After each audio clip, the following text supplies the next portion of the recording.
They tell you the cordon makes a man honest. It does not. It makes him quiet, which is a different thing. And the two get confused by people who have never stood under it. I had stood under it for 19 years by then. The cordon is a wall, if you want the short word for it. The wall is too small. It runs the length of the Braca Reach, a sheet of dull alloy and dead light 1,000 meters high, raised back, when the old government still believed they could seal a border against the slaver lanes the way you seal a hull against vacuum. They could not. The lanes went under it and around it, and in the end, through the gaps in the men who manned it. By the time I came to the Reach, the cordon had stopped being a border and become a market. The kind of market where the goods walk in on their own legs and walk out in chains, or do not walk out at all. My name is Orrin Vale. I was 61 years old that season, with a bad knee and a worse shoulder and a face that had been weathered past the point where anyone bothered to guess my age. I had been a frontier hand most of my life, a hauler, a fixer, a man who kept other men's machines running, because I had never been clever enough to own any of my own. For the last stretch of it, I kept the desalination stacks running at a relay called Hadfin Post, a half-buried scatter of habs and tanks pressed up against the inside face of the cordon where the lane traffic stopped to take on water before the long, dark run inward. I tell you all this so you understand what I was. I was not a hero. I was not a soldier, though I had been a soldier once, a long time ago, in a war nobody remembers the name of. I was a man who fixed pumps and kept his head down and did not look too long at the things. The lane crews unloaded in the yard behind the auction hall. A man learns not to look. It is the first thing the cordon teaches and the last thing it lets you forget. I broke that rule on a gray morning at the back of the auction season, and I have never once been sorry for it. The hall at Hadfin was an old fuel depot, gutted and repurposed, with a roof that leaked when the salt fogs came rolling over the top of the cordon and a floor stained dark in patterns nobody scrubbed anymore. The slaver factors held their sales there because it was the only space at the post large enough to pen a season's catch. I had reason to be inside that morning. One of their holding tanks had cracked a seal, and they had sent for the only man at the post who could braze it without burning the whole rig down. That was me. I had brought my torch and my kit, and I had told myself, the way I always told myself, that I would do the work and leave and not look. The catch that season was thin. The good lanes had dried up after the Meriden collapse, and what came through Hadfin now was the bottom of the trade. The sick, the old, the ones too damaged to fetch a price further in. They were penned at the far end of the hall behind a line of field fences, 200 of them maybe, from a dozen worlds, and the smell of them was the smell of long transport and longer despair. I kept my eyes on the cracked seal and my hands on the torch, and I did the work. It was the silence that turned my head, not a sound, the absence of one. The factors ran their sales by number. They did not use names. Names cost money to record and meant nothing to the buyers. A man with a reader slate would stand on a crate at the front and call a lot number, and a handler would drag the lot forward into the light. And the buyers, a dozen of them that morning, lanemen and inward agents with cold faces, would lift a finger or not. Most lots that season got no fingers. The handlers would drag them back, and the slate man would call the next number, and the whole grinding business made a kind of rhythm you stopped hearing after the first hour. The rhythm broke on Lot 40. The slate man called it twice. Lot 40, he said, and then again, Lot 40, with the flat impatience of a man reading a list he wanted finished. And a handler went back into the pen, and there was a scuffle of boots and a low, hard word in a language I did not know. And then they brought her out. I should tell you what I saw, because the seeing is the whole of it. She was tall. Not tall the way a thin person is tall, but tall the way a built thing is tall. A person made on a larger scale, with a stillness in her that the chains did not fit. Her skin was a deep slate blue, the color the sky goes at the very last edge of dusk, and across the backs of her hands and up the sides of her throat, it carried a faint pattern of paler lines, like the grain in stone, like something that had been carved and then worn smooth by years. Her eyes were a dark amber, large, set wide, and they did not have the look the others in the pen had. The others looked down or looked at nothing. She looked at the room. She looked at each buyer in turn, slow, level, and the look said nothing at all and somehow said everything, and not one of the cold men at the front of the hall could hold it for longer than a breath. She had a collar iron at her neck and shackles at her wrists and a long welt down one forearm that had healed badly. Her clothing was a gray shift, prison issue, worn to nothing. Her hair was cropped close to the skull, dark, threaded through with a dull silver that was not age, and she stood in the cone of light the slate man had dragged her into, and she did not bow her head, and she did not shake, and she waited. I have seen a great many things penned in that hall over the years. I have seen the proud ones, who hold their chins up for a day or a week, and then learn that pride is the first thing the pens take. Because the pens are built to take it. They are designed for nothing else. I have seen the broken ones, who arrive already gone, their eyes turned somewhere the body cannot follow. And I had thought I knew the whole catalogue of how a being meets the auction light. I did not. She was a thing I had not seen. She was not holding her pride up against the room. That takes effort, and effort shows, and there was no effort in her. She simply had not surrendered it. The way a stone has not surrendered its shape to the sea, and the room could break against her all it liked, and the shape would hold. I did not have those words for it then. I only had the feeling of them, which is a colder and a truer thing. Lot 40, the slate man said a third time. And now there was an edge in it, because a lot that drew no fingers was a lot he had to feed and house another season. And he was a man who hated waste. Work fit, field grade, no documented defects. He paused. He looked her over the way you look over a machine you are about to write off. Make me an offer, he said. Any offer. I'll take scrip. Nobody lifted a finger. The buyers had looked at her the way I had looked at her, and they had seen what I had seen, and it had frightened them. A buyer on the slaver lanes does not want a lot that meets his eyes. He wants a lot that has already broken, because a thing that has not broken yet will cost him to break, and breaking is expensive and uncertain, and sometimes it does not take. They saw a thing that had not broken, in however long she had been in the pens, and they kept their fingers down, and they let the silence sit. The slate man read her number to an empty room. That is the only way I know to say it. 200 souls penned behind him, and a dozen buyers in front, and the whole grinding machine of the trade all around. And he called her into the light and offered her for any price at all. And the room gave him nothing, and she stood there being worth nothing to every man who could see her. I had a torch in my hand and a cracked seal 6 feet away and a rule I had, kept for 19 years. I put the torch down. I want to be honest about what moved me, because I have had a long time to think about it, and I have decided the honesty matters more than making myself sound better than I was. It was not pity. I had felt pity in that hall 100 times, and it had never once made Sydney put down the torch. Pity is cheap on the cordon. The place runs on it, the way it runs on water. What moved me was something narrower and harder, and it took me years to find the name for it. It was that they had read her number to an empty room, and she had not let it touch her. A lesser thing would have folded under that. Being weighed in front of a crowd and found to be worth less than scrip, I had folded under smaller things in my life. And she stood in that light with a bad welt on her arm and a collar at her throat, and she carried herself like the room was the thing on trial and not her. And I thought, with a clarity that surprised me, that whatever she was, the room had it wrong. The room had read the wrong number, and I was suddenly, flatly unwilling to let the wrong number be the last thing said about her in that place. So I walked to the front of the hall. An old man crossing a slaver auction toward the slate crate is not a dramatic sight.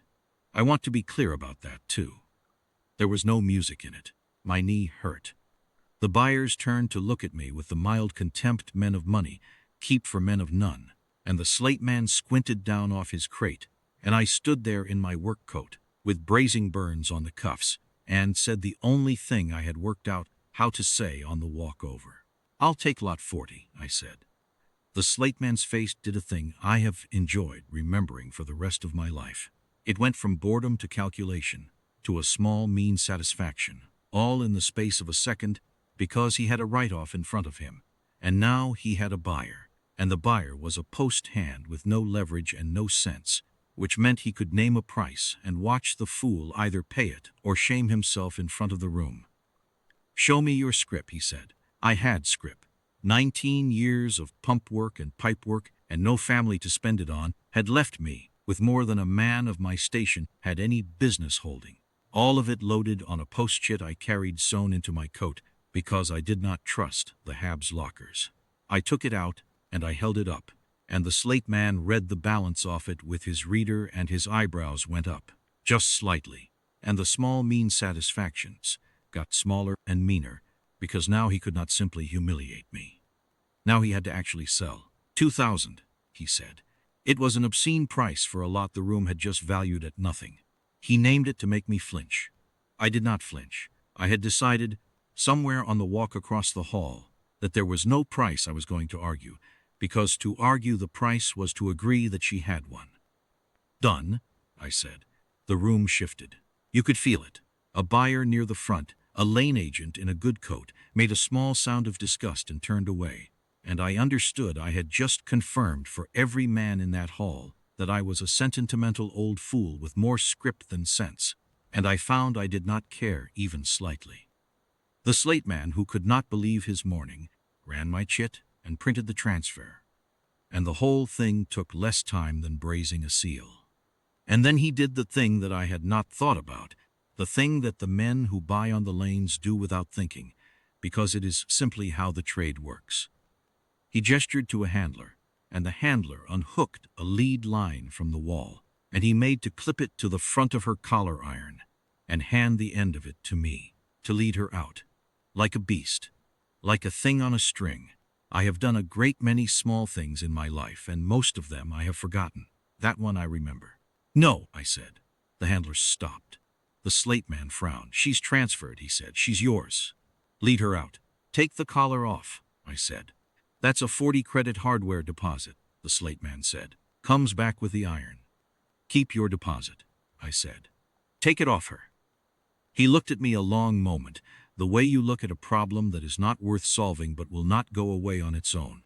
And then he shrugged, because 40 credits from a fool who had just handed him 2,000 was a fine joke, and he nodded to the handler.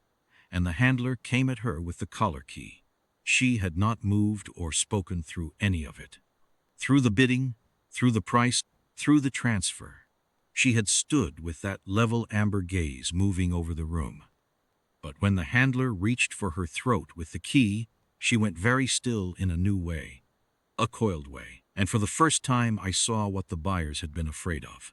There was a great deal of violence held inside that stillness, banked and waiting. And the handler felt it too, because his hands shook on the key. I stepped in before he could fumble it. "I've got it," I said, and I took the key from him, and he gave it up gladly and stepped back. I want you to understand the size of what I was doing, though I did not understand it then. To reach for the throat of a chained being on the slaver lanes is to do the thing her captors had done 1,000 times. Every reach toward that collar in her memory had been a cruelty. And here was another old man with another key reaching for her throat, and she had every reason in the universe to break my arm at the elbow. And she could have. I had no doubt at all that she could have. I stopped with the key, a hand's breadth from the iron. I met her eyes, and I said the thing that I have never been able to explain, the thing that came up out of me without my deciding it, the way the truest things do. "I'm not going to put another one on," I said. "I'm taking this one off. That's all this is. You can break my arm if you want. I'd rather you didn't." She looked at me, amber eyes, steady, taking the measure of a weathered old fool with a collar key and a bad knee. And something in her face changed, not softened. Nothing so simple as that, but shifted. The way the light shifts when a cloud you did not notice moves off the sun. She tipped her chin up, bared the collar, gave me the throat she had refused the handler. I unlocked the iron. It came away heavy in my hands, and there was a band of raw skin under it, where it had ridden for too long, and I set the thing down on the slate crate without a word. Then I did her wrists. The shackles fell into my palm and I set them down too, beside the collar, in a small ugly pile of iron. And the slate man watched his deposit walk away and said nothing, because 2,000 credits buys a man's silence on the smaller things. She stood free in the cone of light, rubbing one wrist with the other hand, and she looked at the iron on the crate, and then she looked at me. "Why?" she said. It was the first word I had heard her speak. Her voice was low and even, and the common tongue came rough in her mouth, learned and not native, but clear enough. I had no good answer. I have thought since that the lack of a good answer was itself the answer, but at the time I only had the truth, so I gave her that. "Because they read your number to an empty room," I said. "And they had it wrong." She did not reply. But she walked out of that hall beside me, not behind me, not on a string, and the buyers parted to let us pass, and not one of them met her eyes. I should tell you that I did not know what I had done. I want that on the record. I am not telling this as a history about a clever man who saw something hidden and acted on it. I saw a person being weighed and found worthless by people I despised, and I refused the verdict, and that is the entire extent of my wisdom that morning. Everything else I learned afterward, the slow way, the way you learn anything that matters. I took her back to my hab.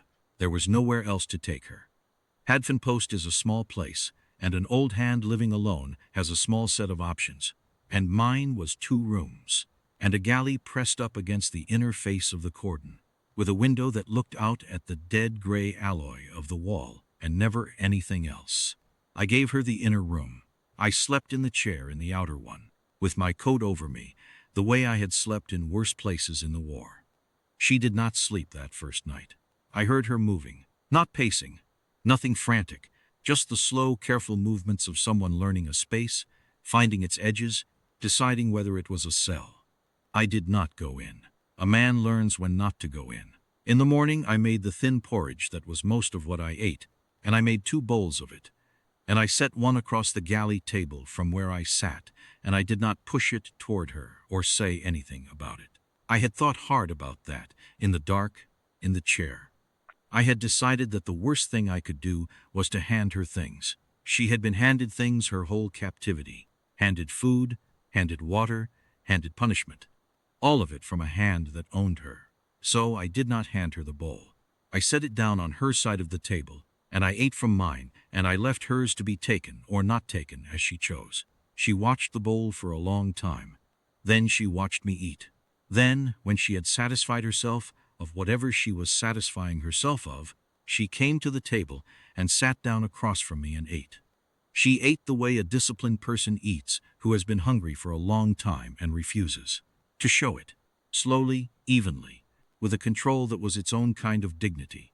When she was done, she set the bowl down exactly where I had set it. "You set it on my side," she said. "It was your porridge," I said. "You did not hand it to me." "No." She looked at me with the amber eyes. "The ones who hand you things," she said, "own you." "I know," I said. "That's why I didn't." She was quiet a moment. "How does an old water mender on a slaver wall know that?" she said. I thought about how to answer that. I decided on the truth again. It was working out better than I had any right to expect. "I was a prisoner once," I said, "in the war. Long time ago. Other side held me 8 months. The ones who handed me things owned me. The one who set a thing down where I could reach it and walked away. He was the only one in that whole place who treated me like I was still a man." I shrugged. "I'm not a clever man, but I remember who taught me what." I had not spoken of those 8 months to anyone in 40 years. I did not know I was going to speak of them now until I heard my own voice doing it. They had held us in a pit camp on a moon, whose name I will not say, because the name still does something to me, and the worst of it was not the cold or the hunger, both of which I had expected. Soldier that I was. The worst of it was the smallness they made of you. A guard would set your ration on the ground and stand over it and wait for you to crawl, because the crawling was the point. The food was only the lever. Most of us crawled. I crawled. A man crawls. And there was one guard. I never learned his name, never saw his face clearly, only his hands and his boots, who would set the ration down at the edge of where I could reach without crawling, and then step back and turn his head and let me take it on my own feet. He did it for no reason I ever understood. He did it at some risk to himself, I think, in a place where mercy was a punishable offense. And I have spent the rest of my life trying to be that one set of hands instead of all the others, and mostly failing. And that morning in the hall I had finally, by accident, not failed. I did not say all of that to her, but it was all in the not handing of the bowl. And she had read it there, because she had been on the other end of the lever for years, and she knew the shape of it from the inside. She looked at me for a long time after that, and I had the sense, I have never lost the sense, that she was revising something, some judgment she had made about the kind of being I was, the way you revise a chart when you find the old one is off by a degree. "My name," she said at last, "is Vesh Iramore." I had not asked. That, I think, was the point of her giving it. On the lanes they take your name first, because the name is the part of you they cannot sell and so cannot afford to let you keep. She had carried hers through the pens and the auction and the empty room, and she gave it to me across a galley table over a bowl of thin porridge, freely, as a thing that was hers to give. "Oren Vale," I said. "Oren Vale," she repeated, getting the shape of it. And that was the beginning. She stayed because she had nowhere else to be, at first, and then she stayed for other reasons. And the line between the two is not one I can draw cleanly even now. In those first weeks she said little about herself, and I did not press. I have never been a man who presses. I gave her the run of the hab, and I went out to my pumps and my stacks, and I came back, and slowly she began to come out with me. She had a quickness about machinery that I did not expect, not training, but a kind of native sense for how forces moved through a system, where a stress would gather, where a thing would fail. She found a fatigue crack in a manifold I had walked past for a month. The first time she did that, I stood looking at the crack she had found and looking at her, and she met my eyes, almost daring me to remark on it, and I only said, "Good eye," and handed her, no, sat down beside her, set down the sealing iron beside her, and went back to my work. She used it. After that we worked the stacks together, and the work went faster than it had in years. The post took notice, the way small places do. An old hand who bought a write-off at auction and then was seen working the stacks beside her. The two of them not speaking much, her a head taller than him and twice as strong and free of any iron. That was talk for a season. Some of the talk was ugly. I had bought her, after all. The post assumed the ugly thing the post always assumes. I let them assume it for about a week, and then I stopped a man named Corey in the waterline one morning, a big lane runner with a loud mouth, and I said it plain in front of the line so it would carry. "She's not mine," I said. "She's not anybody's. I paid the price to take the iron off, not to put my own on. Any man at this post lays a hand on her, he answers to me, and I'm old enough, I've got nothing left to lose by it." And I looked Corey in the eye until he looked away, and the talk changed shape after that. It did not stop. Talk never stops, but it changed shape.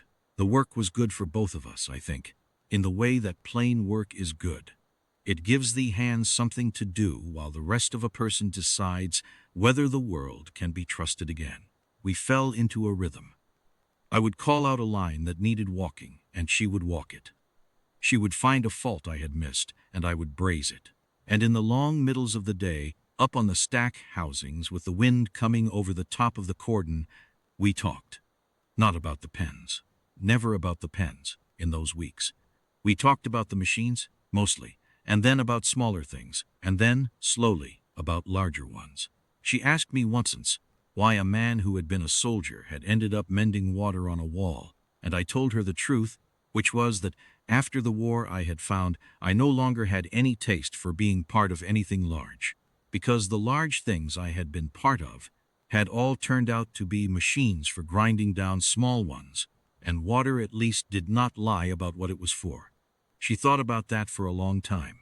"We have a word," she said at last, "for a person who has seen the great machines from the inside and walked away to mend small honest things.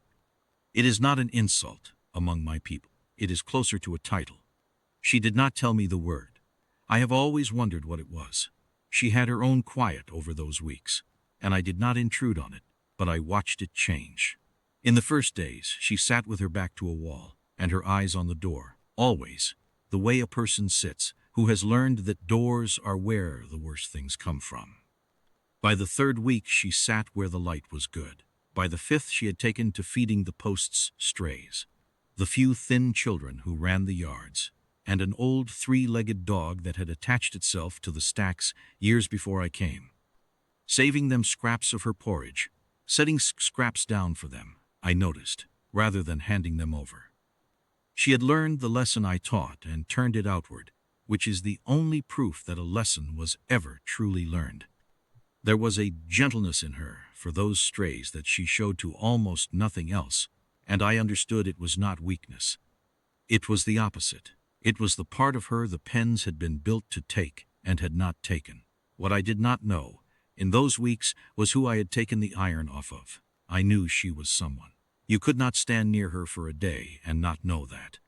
But I had taken her for a deposed officer of some kind, a war captive, a fallen commander, something military, something that explained the stillness and the held violence and the way men's eyes slid off hers. I was not wrong, exactly. I was just thinking too small. I am a man who has always thought too small. It is, I have come to believe, not the worst fault a man can have. It kept me from treating her like a prize. I treated her like a person, because a person was all I was equipped to imagine, and that, it turned out, was the one thing she had not been treated as in a very long while. The truth came in on a transport. The way trouble always comes to a frontier post, on a transport, with cold men aboard.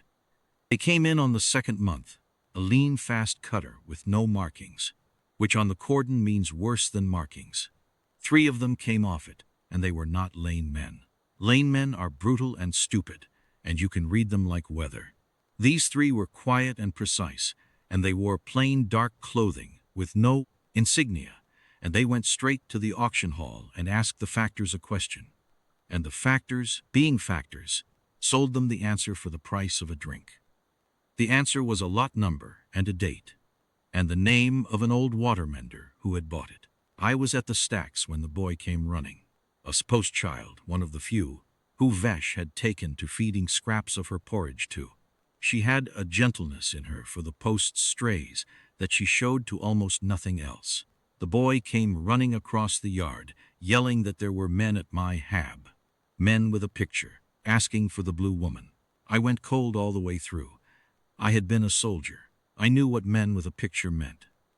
Get her, I told the boy, but Vesh was already there. She had come up behind me at the stacks without a sound, the way she did, and she was looking past me toward the habs, and her face had gone to that coiled stillness I had seen exactly once before, in the auction light. How many? She said. 3, the boy said. Armed? Couldn't cease. But they walked like it. She closed her eyes for a moment. When she opened Sitsim, the stillness had a kind of grief under it that I had not seen in her before, and that frightened me more than anything else had. I had hoped, she said, very low, for more time. Who are they? I said. She looked at me. And here at last is where she told me, standing in the wind off the cordon, with a child clutching her sleeve and 3 quiet men in my home, and I will tell it the way she told it, plainly, because plainness was the only way either of us knew how to speak. My people, she said, are the Iram. We held the sable reaches for 900 years. Not as kings, we have no kings, but as wardens by the old compacts. My mother was warden. I was to be warden after her. She said it without any weight. The way you state a fact you have stopped being able to feel. There was a faction that wanted the compacts broken. They wanted to sell the reaches transit rights to the lanes. To the slavers, Oren. They moved on my mother's hall in the night. They killed the warden, and they killed her guard, and they took me, because a living warden-heir is worth more than a dead one. A living heir can be made to sign, to abdicate, to hand the compacts over with her own seal, so the thing looks lawful. So they did not kill me. They put me in the pens. They moved me down the lanes, world to world, pen to pen, waiting for me to break enough to sign. She looked at the iron mark still faint on her wrist. I did not break. she said.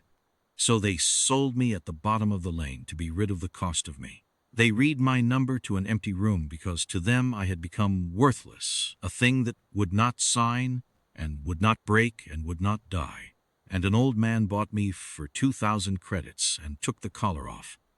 She looked up at me, and there was something in her face I have no good word for. And now the faction has learned that the worthless thing they discarded is alive and free and standing on a wall at the edge of the reaches, she said. And a living free Warden-heir is the one thing in the universe they cannot allow. The compacts cannot be broken while I live and refuse. So they have sent men with a picture. She drew a breath. They are not here for you, or in Vale. They are here for me. Give me to them, and they will leave your post standing. That is the truth, and you should have it. I stood there in the wind. 61 years old, a bad knee, a worse shoulder, an old soldier from a war nobody remembers, with a desalination wrench still in my hand. And I thought about the empty room, and the wrong number, and the bowl set down on her side of the table. No, I said. Orin, I heard you, I said. I'm not a clever man, but I heard you. And the answer's no. I looked at her, the deep slate blue of her, the worn stone grain on her hands, the held violence and the held grief, the warden of 900 years standing on a slaver wall, waiting for an old fool to fold the way every other man had folded. I didn't take the iron off so I could hand you to better-dressed men with a picture, I said. I took it off because they had you wrong. They've still got you wrong. They think you're a thing that signs or breaks or dies. You're none of those. And I'm not handing you to anybody, and that's the last I'll say about it. She looked at me for a long, long moment. You would die for this, she said. You understand that. You, an old watermender, would die on this wall for a stranger's compacts. I'm not dying for your compacts, I said. I don't know a thing about your compacts. I'm doing what the man in the prison did for me, setting the thing down where you can reach it and walking away. That's all I've ever known how to do. I shrugged, and my shoulder hurt, and I ignored it. Now, there's 3 of them and 1 of me and 1 of you, and you're worth 10 of me in a fight and don't argue, so let's not stand in the wind being noble about it. Let's be smart instead. Tell me about these 3. And something broke open in her face. Not breaking the way they had wanted her to break, but the opposite, the way a seal breaks and lets pressure equalize. For one moment, the warden of the sable reaches looked at the old fool on the wall the way you look, at the first solid ground after a long time at sea. Yes, she said. All right? Yes, I will not pretend the next part was a great battle, because it was not. I have been in great battles, and they are nothing like the stories. This was 3 quiet men in a small place, and an old soldier who remembered more than they expected, and a warden who was a great deal more than they had been told. We did not run. Running on a frontier post just means dying tired. We went to meet them. I knew Hadfin the way you know a place you have maintained for 19 years. Every pump, every valve, every choke point in the water lines, every stretch of corridor where the salt fog pooled thick enough to blind a man. Vesh knew how forces moved through a system. I had watched her find the crack in the manifold. Between us, we knew the post better than 3 off-world men, with a picture ever could, and we used it. I will tell only the shape of it. We let them find the hab empty. We let them work outward from it, into the water lines, into the fog-pooled corridors between the tanks, where the footing was bad and the sight lines were first, and the desalination stacks made a roar that swallowed sound. I cut the lighting on the inner lines. I knew every breaker. It took me 4 seconds. And in the dark and the fog and the roar, on ground she had walked with me for a month, and they had walked never. The held violence in Vesh Iramor finally had somewhere to go. Before that, in the hour we had to prepare, we had talked it through low and fast. The way I had once planned things with men I trusted in a war, and I found that planning with her was easier than it had ever been with any of them, because she did not waste words, and she did not waste fear. I laid out the post for her in my head, and then on the back of a fuel chit with a grease pencil, the choke at the 3rd pump house, the dead spot where the fog always pooled, because the heat exchangers vented there, the single narrow stair to the upper line where 2 could hold against 10. She took it in once and had it.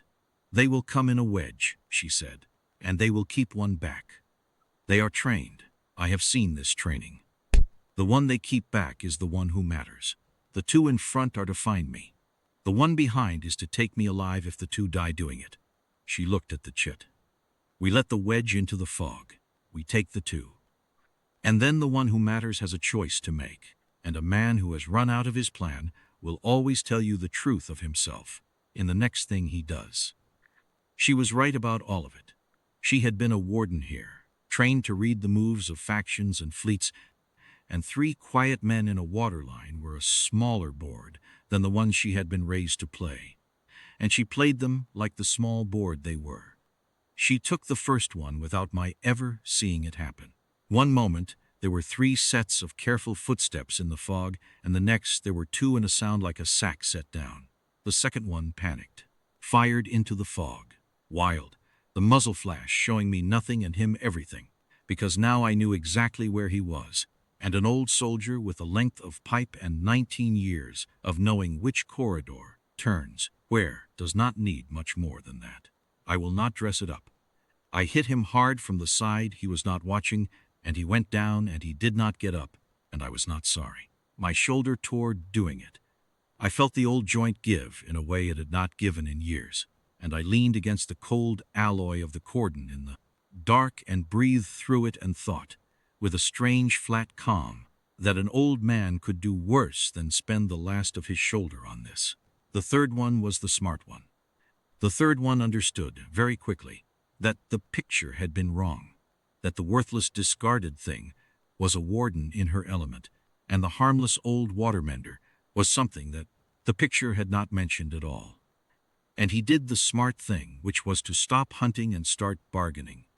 I heard him call out into the fog, his voice pitched to carry over the roar of the stacks, offering terms, offering me scrip, offering me a great deal of scrip, more than I had ever seen, to walk away and let them take what they had come for.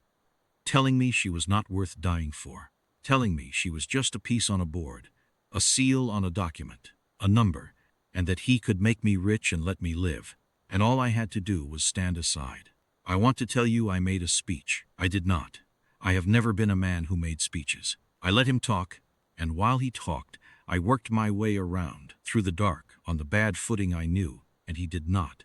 And when I was close enough, I said only one thing, quietly, from a direction he was not expecting. "They read her number to an empty room," I said.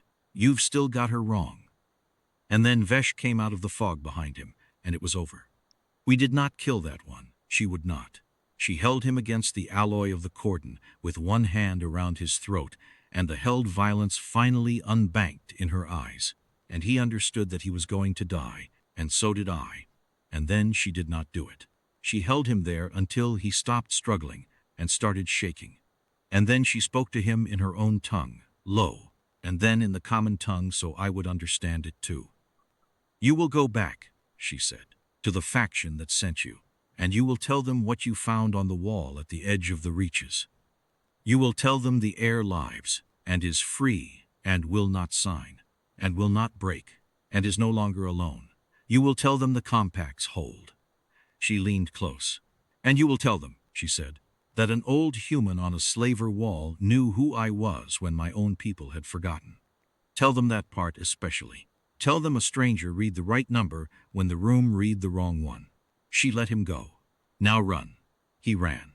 The cutter lifted within the hour.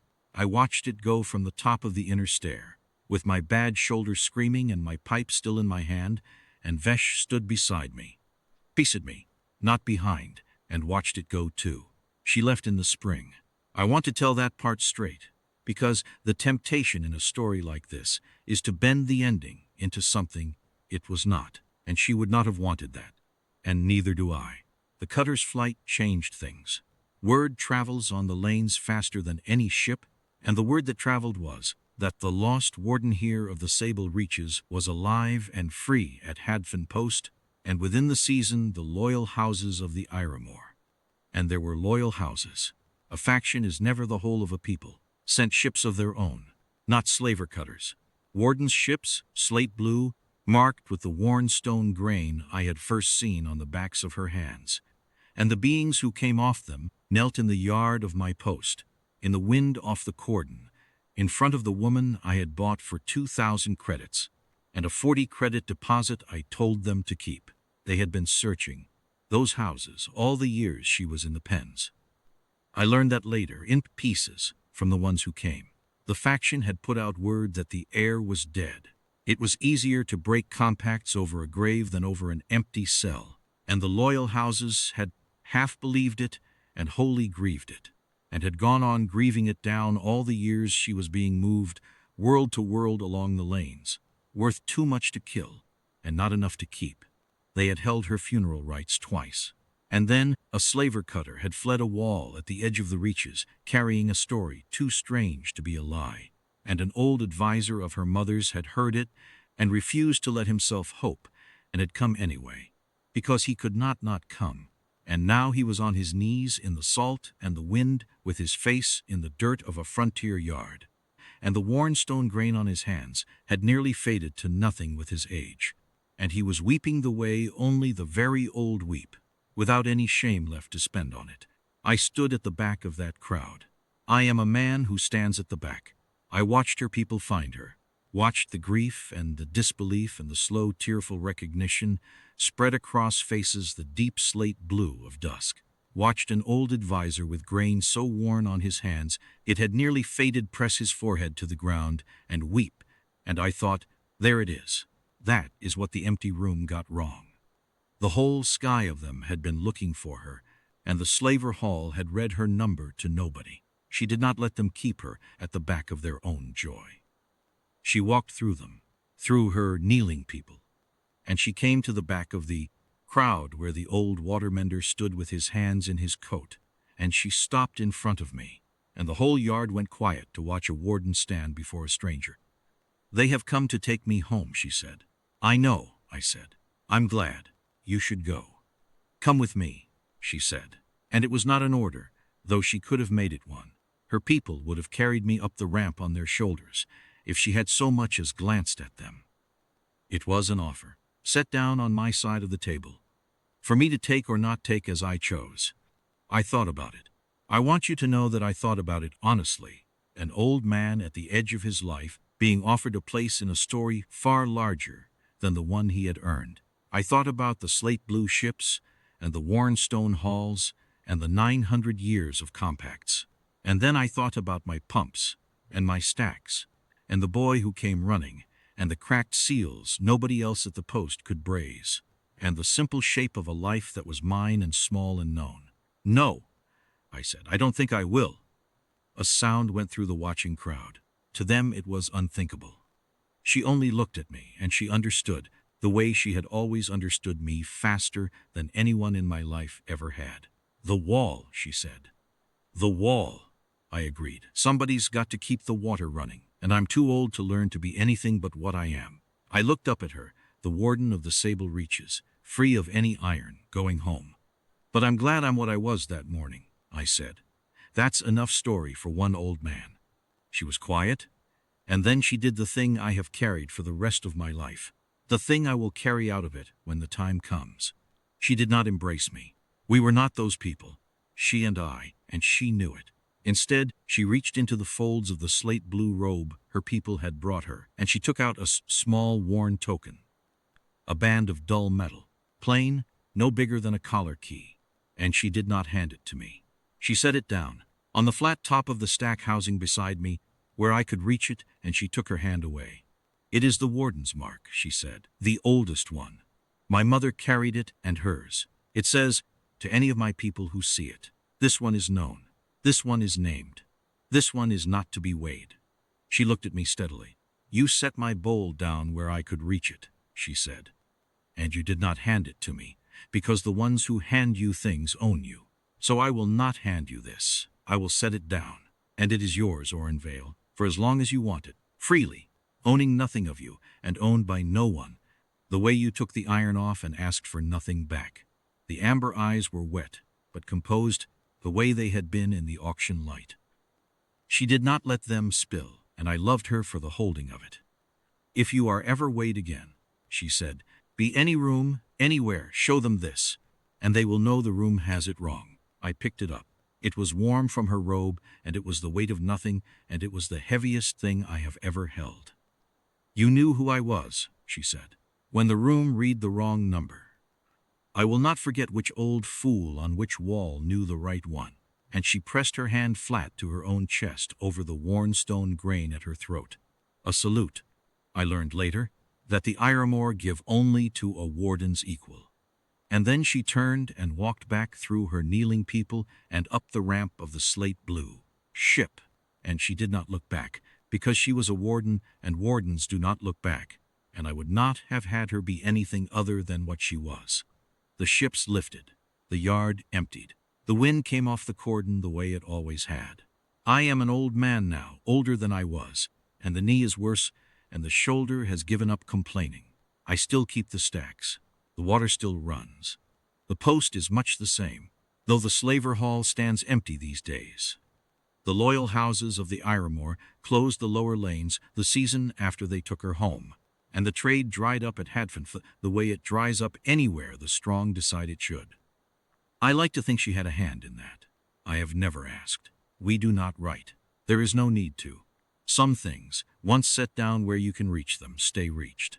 The token sits on the sill of my one window, the one that looks out at the dead gray alloy of the cordon and never anything else.